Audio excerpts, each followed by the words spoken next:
نہایت رحم والا ہے۔ حدیث پاک چل رہی تھی 458ویں حدیث پاک تھی۔ حضرت ابو ہریرہ رضی اللہ تعالی عنہ اس کے راوی ہیں، وہ کہتے ہیں کہ مسجد میں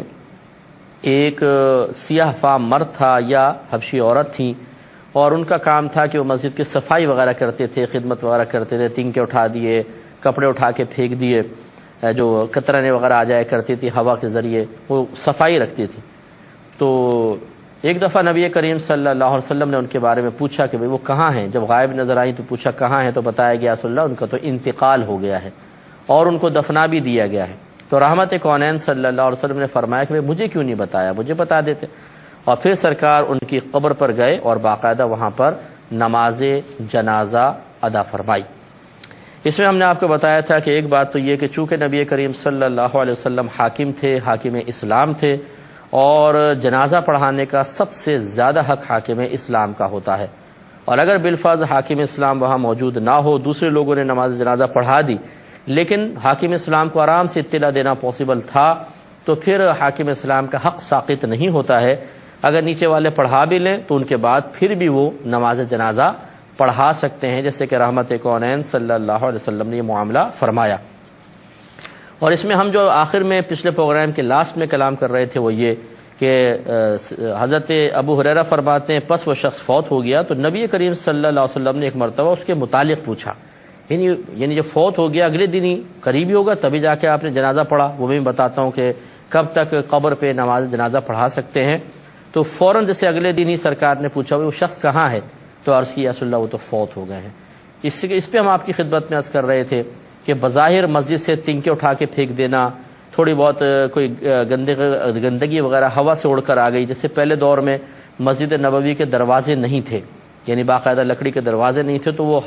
ہوائیں جو ہیں وہ مختلف چیزوں کو لا کر مسجد تک پہنچا دیتی تھیں، تو پھر وہ صفائی ہو جاتی تھی، کرنے کی ضرورت پیش آتی تھی، وہ یہ کرتی تھی۔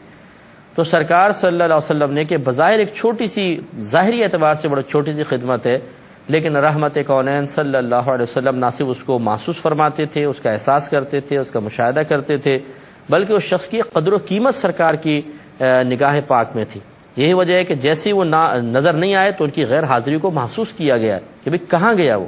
اور فوراً کویسچن کیا۔ یہ ہوتی ہے بڑی بات کہ انسان ایسا نہیں ہونا چاہیے کہ جب اس کا مقام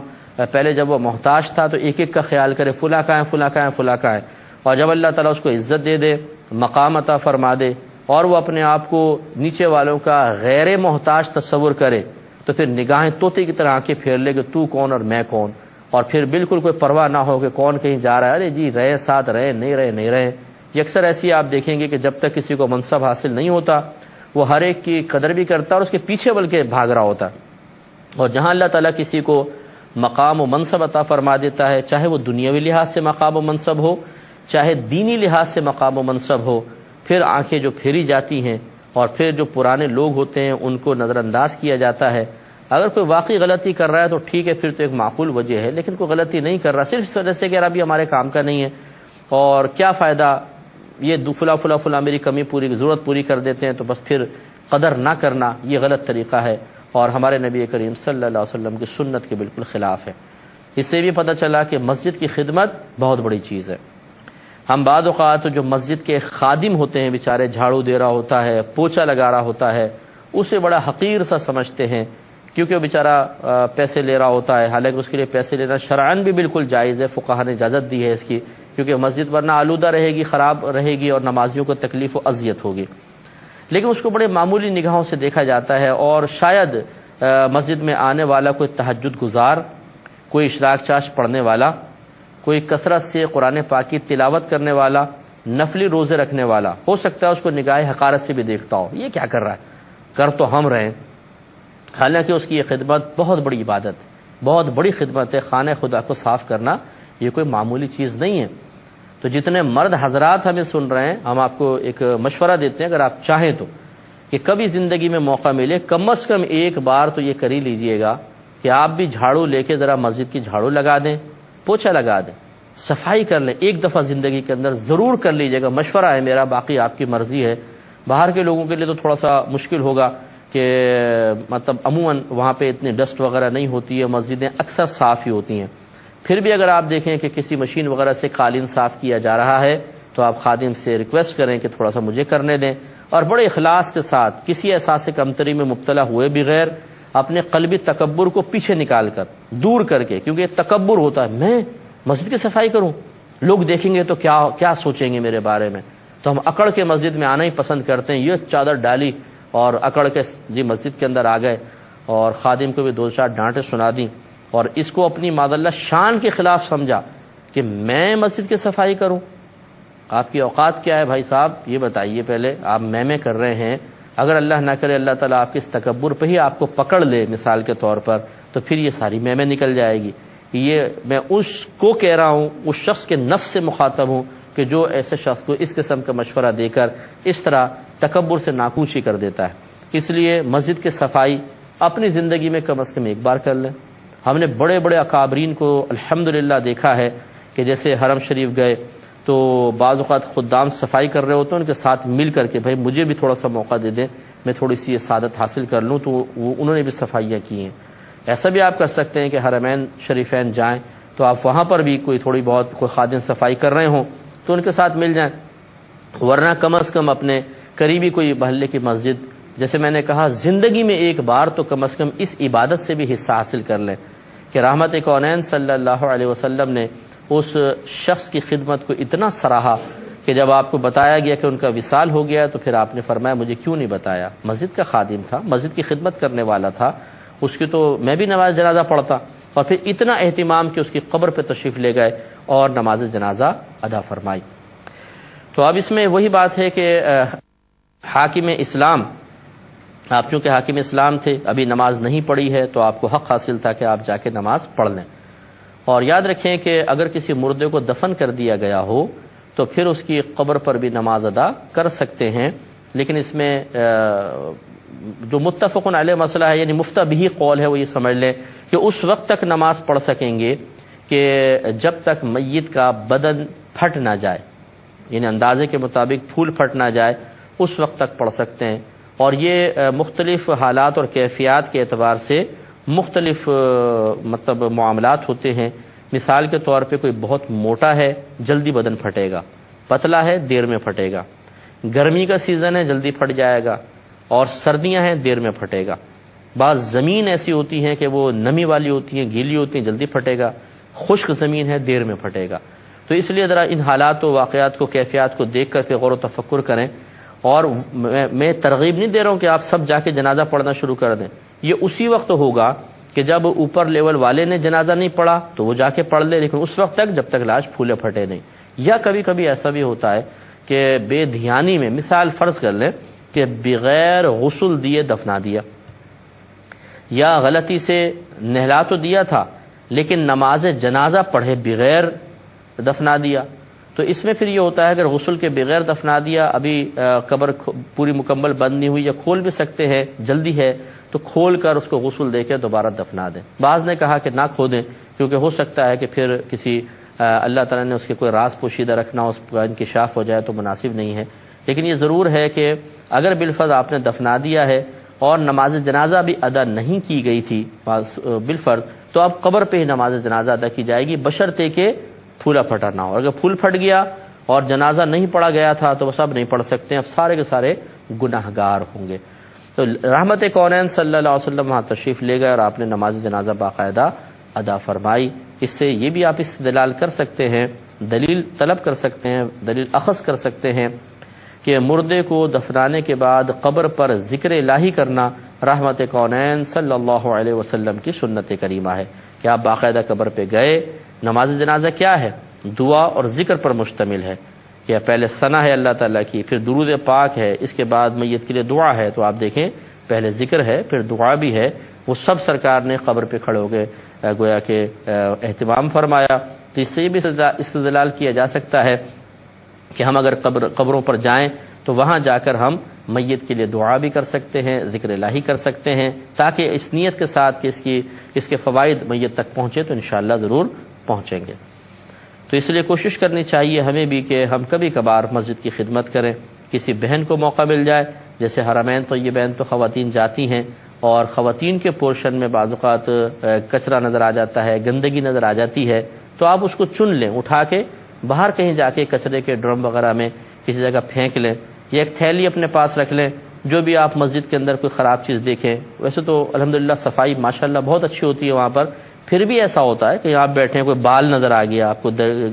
قالین پہ پڑا ہوا، خواتین کے زیادہ گرتے رہتے ہیں بال، تو اٹھا کے پھر اس کو تھیلی میں جمع کرتے جائیں، پھر جب باہر نکلیں تو پھر وہ کسی ڈسٹ بن وغیرہ میں ڈال دیجئے۔ تو انشاءاللہ یہ ایک ایک جو آپ بال اٹھا رہے ہیں، جو کچرا اٹھا رہے ہیں، اس پر ثواب کا ترتب ہوگا، اور بروز قیامت آپ کا شمار بھی مسجد کے صفائی کرنے والوں میں ہو سکتا ہے۔ اور آخری وہی بات دوبارہ میں اعادہ کروں گا کہ جو مسجد کے آپ کے خادم ہیں، ان کی جو خدمت ہے اسے معمولی نگاہ سے کبھی بھی مت دیکھیے گا، کیونکہ یہ معمولی چیز نہیں ہے، یہ بہت بڑی عبادت ہے۔ اگر کوئی آپ کے گھر کی خدمت کرے اور مفت میں کرے، مثال کے طور پہ آپ کی محبت میں، پیار میں، تو آپ اس کا ایک ادب کرتے ہیں، احترام کرتے ہیں، اس کا شکریہ ادا کرتے ہیں۔ تو جو خانہ خدا کی خدمت کر رہا ہے، چاہے وہ اجرت لے کے ہی کر رہا ہے، کیونکہ مجبوری ہے اس کی، اگر وہ بیچارہ جاب کرے گا تو پھر یہ نہیں کر سکتا، اور اس کے لیے اپنے آپ کو وقف کرے تو ذریعہ معاش کیا رکھے گا اور کس طریقے سے گزارا کرے گا، اس لیے فقہا نے اس کو اجازت دی ہے۔ تو اس کے یہ نہ سوچیں کہ یہ تو پیسے لے رہا ہے، پھر خدمت کا کیا فائدہ۔ اگر وہ خدمت فقط اللہ کے لیے کر رہا ہے اور پیسہ صرف اس لیے لے رہا ہے کہ تاکہ میرا وقت جو میں کہیں اور نہیں لگا سکتا اس وقت کے میں پیسے لے رہا ہوں، تو یاد رکھیں اس کا عمل بالکل اللہ تعالیٰ کی رضا کے لیے ہے۔ تو اب ایسے اشخاص کو معمولی نہ سمجھیں، ان کو ڈانٹے نہیں، ان کو مارے نہیں، ان بیچارے اگر کبھی صفائی نہ کر پائیں کوئی صحیح، تو پھر ان کو بعض اوقات بہت ہی ذلیل کر دیا جاتا ہے سب کے سامنے کھڑا کر کے، یہ غیر مناسب چیز ہے۔ اگر وہ اللہ کے لیے صفائی کر رہا ہے اور نیتوں کا حال اللہ ہی جانتا ہے، تو پھر اس کا درجہ اللہ کی بارگاہ میں کتنا ہے ہم کیا جانیں، اس لیے تھوڑا سا احتیاط کرنی چاہیے۔ آگے چلتے ہیں، مسجد میں خمر کی تجارت کو حرام قرار دینا، یہ باب قائم کیا ہے، مسجد میں خمر کی تجارت کو حرام قرار دینا۔ خمر کہتے ہیں انگور کی شراب کو، جس کو وائن کہتے ہیں آج کل انگلش میں۔ تو انگور کی ہوتا یہ تھا کہ خمر کی اصل تعریف یہ ہے کہ انگوروں کو اسی طرح چھوڑ دیا جائے، مطلب کسی برتن وغیرہ میں، عرب ایسے کرتے تھے کہ برتن میں ڈال کے اوپر سے ایئر ٹائٹ کر کے اس کو زمین میں دفنا دیتے، دبا دیتے تھے، اور ایک مخصوص ان کو وقت کا بڑا اندازہ ہوتا تھا کہ یہ گلیں گے، سڑ جائیں گے بالکل، اور سڑنے کے بعد ان میں جھاگ پیدا ہوگا۔ جیسے آپ نے جو خواتین خاص طور پہ وہ جانتی ہیں کہ جیسے آٹا کبھی گرمی میں خراب ہو جاتا ہے تو اس کے اوپر جھاگ بن جاتا ہے گرمی کی وجہ سے، ایسے یہ خوب گرم ہو کر یعنی پھٹ جائیں گے، گلیں گے، سڑیں گے، تو خود بخود ان میں جوش پیدا ہوتا ہے، جھاگ پیدا ہوتا ہے، اور اوپر جھاگا جاتا ہے۔ یہ وہ وقت ہوتا ہے کہ جب اس میں نشہ پیدا ہو جاتا ہے، پھر اس کو نکال کے وہ اس کو چھان لیا کرتے تھے، جو مشروب ہے وہ خالص شراب ہوتی تھی جس کو خمر کہتے تھے عربی میں۔ تو یہ اللہ تعالیٰ نے اس کو خمر کو حرام فرمایا۔ اس کے بارے میں کہتے ہیں باب قائم کرتے ہیں کہ مسجد میں خمر کی تجارت کو حرام قرار دینا۔ سیدہ عائشہ صدیقہ رضی اللہ تعالی عنہا بیان کرتی ہیں کہ جب سورہ بقرہ کی سود سے متعلق آیات نازل ہوئیں تو رحمت کونین صلی اللہ علیہ وسلم مسجد کی طرف نکلے اور ان آیات کو لوگوں کے سامنے پڑھا، پھر آپ نے خمر کی تجارت کو حرام کر دیا۔ یعنی سود کی آیات تو پڑھی ساتھ ساتھ نبی کریم صلی اللہ علیہ وسلم نے پھر خمر کی تجارت کو بھی منع فرمایا۔ تو اس سے معلوم ہوا کہ اب ہمارے ہاں دیکھیں یہ خمر جو ہے اس کی خرید و فروخت حرام ہے، اور یہ بیع باطل کہلاتی ہے۔ بیع باطل وہ ہے کہ شریعت اس کے وجود کو تسلیم ہی نہ کرے، اس بیع کو، بیع مینس خرید و فروخت کرنا، تو اس خرید و فروخت کے وجود کو ہی شریعت تسلیم نہیں کرتی، اس کو کہتے ہیں بیع باطل۔ یہ تو ایک شرعی حکم کے اعتبار سے، اور یوں سمجھ لیجئے کہ جس چیز کو شریعت مال قرار نہ دے، اگر آپ اس کو بیچیں گے، کوئی خریدے گا تو یہ بیع باطل ہوگی، یعنی یہ ایجاب و قبول نہیں ہوگا، اور یہ خرید و فروخت شرعاً نہ جائز ہے اور نہ ہی مطلب اس پر کوئی شرعی حکم مرتب ہوگا، جس کو یہ کچھ بھی نہیں ہے، سمجھ لیں بیکار، بس آپ ایسی الفاظ کہہ رہے ہیں۔ مثال کے طور پر شرعی لحاظ سے ہمارے ہاں مردار جانور مال نہیں ہے، جیسے مرا ہوا بکرا پڑا ہوا ہے، مر گیا خود بخود، یہ مال نہیں ہے۔ اگر کوئی اس مرے ہوئے بکرے کو کسی کو بیچے گا یہ بیع باطل ہے،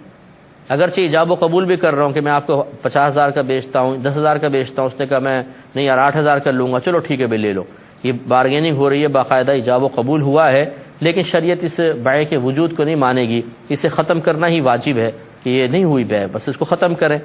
اسی طریقے سے شراب، یہ بھی اس کی بھی بیع باطل ہوتی ہے، کیونکہ ہماری شریعت میں شراب کی خرید و فروخت کو حرام قرار دیا ہے۔ تو لہٰذا یہ یاد رکھیں کہ جو لوگ شراب خریدتے ہیں، بیچتے ہیں، یہ حرام ہے۔ اور نبی کریم صلی اللہ علیہ وسلم نے ایک ساتھ 10 افراد پر لعنت فرمائی شراب کے سلسلے میں۔ ان میں ایک یہ فرمایا، خریدنے والا، بیچنے والا، اس کی کمائی کھانے والا، شراب بنانے والا، اس کو اٹھا کے لانے والا، دوسرے تک پہنچانے والا، اس کا سودا کروانے والا۔ غرض ہے کہ سرکار نے 10 قسم کے افراد کو فرمایا ان پہ اللہ کی لعنت ہے جو شراب کے سلسلے میں ہوتے ہیں۔ تو لہٰذا جو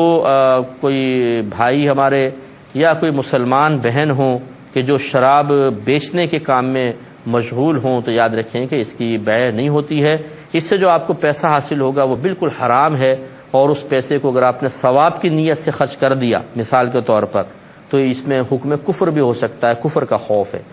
کیونکہ شراب کی کمائی حرام ہے، اور حرام چیز کو اللہ تعالیٰ کی بارگاہ میں پیش کرنا، وہ بھی ثواب کے حصول کے ارادے کے لیے، بہت بڑی بے ادبی ہے۔ حضرت سفیان ثوری رحمۃ اللہ علیہ فرمایا کرتے تھے کہ حرام سے صدقہ کرنے کی مثال بالکل ایسے ہے جیسے کوئی ناپاک کپڑے کو پیشاب سے پاک کرے۔ تو ناپاک کپڑا پیشاب ڈال کے پاک کرنے کی کوشش کریں گے اور ناپاک ہوگا۔ تو حرام مال تو پہلے حرام تھا، اسے اگر اللہ کی راہ میں خرچ کریں گے، یہ اتنی بڑی بے ادبی ہے کہ وہ اور گناہگار ہوگا، اور ہو سکتا ہے کہ حکم کفر بھی اس کی طرف متوجہ ہو جائے۔ سمجھانے کے لیے آپ کو اور مزید عرض کر دیتا ہوں کہ یوں سمجھ لیں کہ کسی نے ایک خوبصورت سا ڈبہ لیا اور اس میں نالی کی گندگی نکال کے ڈال دی، اور اوپر سے بند کر کے اس پہ خوبصورت سا پنی ونی چڑھا کر، اچھا ریپر وغیرہ چڑھایا، ریبن باندھا اس پہ، اور وہ بادشاہ کے دربار میں پہنچ جائے کہ حضور یہ تحفہ آیا آپ کو۔ اور جب بادشاہ اس کو کھولے شوق سے، اچھا یہ تحفہ ہے، کھولے تو گندگی اندر سے نکلے، تو بتائیے بادشاہ کا غضب کتنا ہوگا، اور کیا اس کو انعام ملے گا یا سزا ملے گی؟ تو یقیناً اس سزا کا مستحق ہوگا۔ تو بلا تمثیل ذرا غور و تفکر کریں کہ یہ صدقہ جو ہوتا ہے یہ اللہ تعالیٰ کی بارگاہ میں جاتا ہے۔ رحمت کونین صلی اللہ علیہ وسلم نے بیان فرمایا کہ اللہ تعالیٰ ارشاد فرماتا ہے کہ جب بندہ کچھ صدقہ کرتا ہے تو غریب کے ہاتھ میں پہنچنے سے پہلے وہ اللہ تعالیٰ کے دست قدرت میں پہنچ جاتا ہے، یعنی اللہ تعالیٰ اس کو مقام قبولیت عطا فرماتا ہے۔ تو اس کا مطلب یہ ہوا کہ جب یہ حرام ہم کر رہے ہیں تو اللہ تعالیٰ کی بارگاہ میں یہ بہت جلد پیش ہو رہا ہے، اور یہ اتنا گندا تحفہ تو پھر یقینی سی بات ہے کہ اللہ کے غضب کو آواز دینے کے مترادف ہے۔ اس لیے حرام کام کرنے والا اگر اس طرح اپنے آپ کو مطمئن کرتا ہے کہ یہ حرام تو کر رہا ہوں لیکن تھوڑا بہت اس مال سے میں صدقہ بھی تو کر دیتا ہوں، اس میں سے زکوٰۃ بھی تو نکال دیتا ہوں، غریب بچیوں کی شادی بھی تو کر دیتا ہوں، تو یہ خام خیالی ہے کہ اس پہ وہ کون سا اچھے کام کر رہے ہو آپ۔ یہ اس حرام مال سے ان کاموں کو کرنا، اور وہ بھی حصول ثواب کی نیت سے، یہ اور زیادہ آپ کے لیے گرفت کا سبب بنے گا۔ اس پہ مزید کلام کریں گے نیکسٹ پروگرام میں انشاءاللہ۔ وآخر دعوانا ان الحمدللہ رب العالمین۔